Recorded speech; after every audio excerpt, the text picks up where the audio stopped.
sejahtera buat kita semua, terlebih khusus para penonton setia program Renungan Harian di mana saja berada dan yang diberkati Tuhan. Di kesempatan malam hari ini, kami berada di Provinsi Jawa Tengah, di ibu kota Surakarta atau Solo. Dan di saat ini kami boleh mengambil peliputan di salah satu hotel, yaitu Salaview Hotel. Dan di kesempatan malam yang indah ini, saya akan berbagi firman Tuhan dengan para penonton yang sedang menonton program Renungan Harian di malam hari ini. Pada saat hari ini, saya mengajak kita akan sama-sama membacakan kebenaran firman Tuhan yang terdapat di dalam Perjanjian Baru, yakni Injil Matius 12 ayat 38 sampai dengan ayatnya yang ke-42. Namun sebelum kita membaca kebenaran firman Tuhan di malam hari ini, mari saya mengajak kita semua untuk satu dalam doa. Mari kita berdoa. Terpuji nama Tuhan Yesus kekal sampai sekarang saat ini ya Tuhan. Di malam yang indah ini ya Bapa, kami boleh ada dalam peliputan Renungan Harian GKI Ephatha Malanu.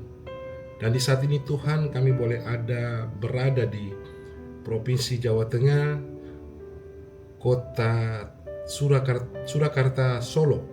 Dan saat ini kami boleh melakukan peliputan di salah satu hotel yang berada di kota Surakarta ini, yaitu Hotel Salaview Hotel ya Bapak. Tuhan memberkati akan tempat yang kami melakukan peliputan ini ya Bapak. Berkati dan urapi jamaah tempat ini ya Tuhan, supaya ketika kebenaran firman-Mu yang hidup itu Tuhan senantiasa meliputi kami semua, terlebih khusus kami yang akan membawa renungan harian serta pembacaan firman Tuhan di malam hari ini ya Bapak. Tuhan berkati kami semua, para penonton setia yang senantiasa menonton program Renungan Harian di malam hari ini ya Bapak. Tuhan Yesus senantiasa memberkati mereka di mana saja mereka berada, yang mereka boleh senantiasa menyisihkan waktu untuk senantiasa menonton program Renungan Harian di malam hari ini ya Bapak. Kami akan membaca kebenaran firman-Mu yang hidup Tuhan. Namun kami yakin dan percaya kami orang berdosa dan banyak buat kesalahan ya Bapa. Untuk itu layakkan kami serta ampuni akan setiap dosa-dosa kami ya Bapa, supaya kami layak untuk membacakan kebenaran firman Tuhan di malam hari ini. Terima kasih Bapa, terima kasih Tuhan Yesus, terima kasih Roh Kudus. Ini doa kami Tuhan, dalam nama Yesus kami berdoa. Amin. Pembacaan firman Tuhan terdapat di dalam Perjanjian Baru, yakni kitab Matius 12 ayat 38 sampai dengan ayatnya yang ke-42 dengan perikop tanda Yunus. Pada waktu itu berkatalah beberapa ahli Taurat dan orang Farisi kepada Yesus, "Guru, kami ingin melihat suatu tanda daripadamu." Tetapi jawabnya kepada mereka, "Angkatan yang jahat dan tidak setia ini menuntut suatu tanda, tetapi kepada mereka tidak akan diberikan tanda selain tanda Nabi Yunus. Sebab seperti Yunus tinggal di dalam perut ikan 3 hari, 3 malam, demikian juga Anak Manusia akan tinggal di dalam rahim bumi 3 hari, 3 malam. Pada waktu penghakiman, orang-orang Niniwe akan bangkit bersama angkatan ini dan menghukumnya juga, sebab orang-orang Niniwe itu bertobat setelah mendengar pemberitaan Yunus, dan sesungguhnya yang ada di sini lebih daripada Yunus. Pada waktu penghakiman, ratu dari selatan itu akan bangkit bersama angkatan ini, dan ia akan menghukumnya juga, sebab ratu ini datang dari ujung bumi untuk mendengar hikmat Salomo, dan sesungguhnya yang ada di sini lebih daripada Salomo." Demikian jauh pembacaan firman Tuhan. Berbahagialah yang mendengar sabda kebenaran firman Tuhan dan diberkati oleh Tuhan di saat ini. Para penonton yang diberkati Tuhan, telah kita sama-sama membaca kebenaran firman Tuhan yang terdapat di dalam Perjanjian Baru, yaitu kitab Matius 12 ayat 38 sampai dengan ayatnya yang ke-42. Dengan perikop pembacaan adalah tanda Yunus. Dan menjadi tema perenungan bagi kita di malam hari ini adalah kuasa di balik pengampunan. Saya ulangi lagi, kuasa di balik pengampunan. Para penonton program renungan harian GKI Ephatha yang diberkati Tuhan, pengampunan adalah salah satu tindakan yang paling sulit, namun paling kuat yang dapat kita lakukan. Tentu di dalam setiap kehidupan kita hari lepas hari, hal pengampunan di dalam setiap kehidupan kita tentu akan sulit ketika kita mengampuni seseorang. Dan di saat ketika kita mengalami permasalahan, baik permasalahan kecil sampai dengan permasalahan yang besar, tentu hal pengampunan bagi kita sangat sulit kita lakukan. Karena kita masih menonjolkan keegoisan kita di dalam setiap kehidupan kita.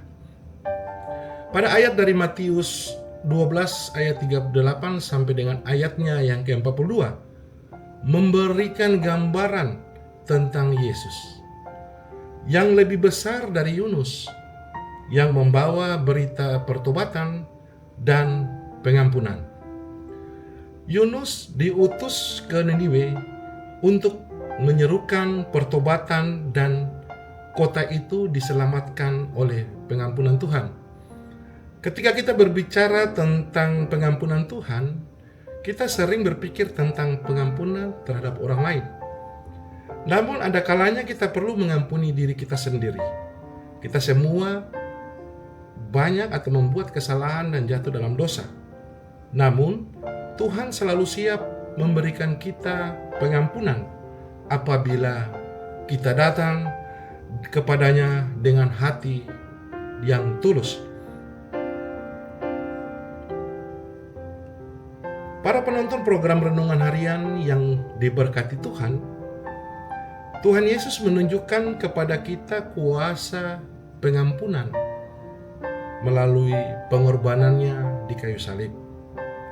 Dia mengampuni dosa-dosa kita dan memberikan kita kesempatan untuk hidup baru. Pengampunan yang kita terima dari Tuhan seharusnya mendorong kita untuk mengampuni. Kita melepaskan diri dari beban rasa sakit dan kebencian yang menghantui hati kita. Pengampunan membebaskan kita dan memberikan damai sejahtera yang sejati. Untuk itu saya mengajak kita semua memilih kesalahan di masa lampau atau di masa kini. Oleh karena itu maka bertobatlah mumpung masih ada waktu bagi kita untuk memperbarui setiap kesalahan kita yang pernah kita buat maupun pernah kita jalani dalam setiap kehidupan kita. Saya yakin dan percaya ketika saya bersama para penonton setia program renungan harian di malam hari ini berani memberikan diri untuk memberikan pengampunan kepada orang lain, kita pasti akan semua diberkati oleh Tuhan. Karena ketika pengampunan itu terjadi, maka penyertaan Tuhan senantiasa ada di tengah-tengah kehidupan kita masing-masing. Untuk itu saya mengajak kita di malam hari ini untuk senantiasa ada dalam hal pengampunan. Ketika kita berseteru atau kita sedang bermasalah dengan orang lain, maka ketika Tuhan nyatakan hal pengampunan dalam diri kita, saya yakin dan percaya di malam hari, baik saya maupun para penonton setia, tentu akan senantiasa diberkati oleh Tuhan. Kiranya Tuhan Yesus senantiasa memberkati kita dengan renungan yang singkat di malam hari ini. Amin. Saya mengajak kita semua tenangkan hati dan mari kita satu dalam doa. Kita berdoa. Kembali lagi ya Tuhan, kami datang menghampiri kekudusan-Mu ya Bapa. Lewat kesempatan di malam hari ini Tuhan, kami boleh diizinkan untuk senantiasa membagikan kebenaran firman Tuhan di dalam perenungan kami di malam hari ini ya Bapa. Tentu ada banyak hal-hal kekurangan yang kami miliki ya Bapa. Namun kami yakin dan percaya ketika tangan Tuhan senantiasa memberkati kami, menjamah kami, mengurapi kami. Lewat tutur kata kami Tuhan, firman yang kami bawa itu senantiasa ada di dalam kehidupan kami. Terlebih khusus di dalam setiap kehidupan para penonton yang sedang menonton program acara perenungan di malam hari ini ya Bapa. Tuhan berkati para penonton yang setia menonton program renungan harian di malam hari ini ya Bapa. Tuhan memberkati mereka di mana saja mereka berada. Tuhan juga memberkati kami selaku menyampaikan firman Tuhan serta renungan di malam hari ini. Tuhan memberkati kami supaya kami boleh senantiasa diberikan apa yang Tuhan boleh berikan kepada kami. Lewat sukacita, karunia, anugerah yang Tuhan boleh nyatakan di tengah kehidupan kami. Kami akan selesai dalam program renungan ini ya Bapak. Tuhan memberkati tim multimedia GKI Ephphatha yang boleh melakukan peliputan di malam hari ini. Tuhan memberkati mereka ya Bapak. Dan Tuhan juga memberkati para komunitas renungan harian, para majelis jemaat yang terpilih dan terpanggil dan tergerak hati Tuhan untuk ada dalam program renungan harian GKI Ephphatha. Tuhan senantiasa memberkati mereka. Inilah doa kami Tuhan, ampuni segala dosa kami ya Bapa. Dalam nama Yesus kami berdoa. Amin. Terima kasih para penonton setia program renungan harian yang dikasihi Tuhan dan di mana saja berada. Kami akan mengakhiri program renungan ini. Kiranya firman serta renungan ini boleh senantiasa ada di dalam hati para penonton setiap program renungan harian di saat ini. Shalom, selamat malam.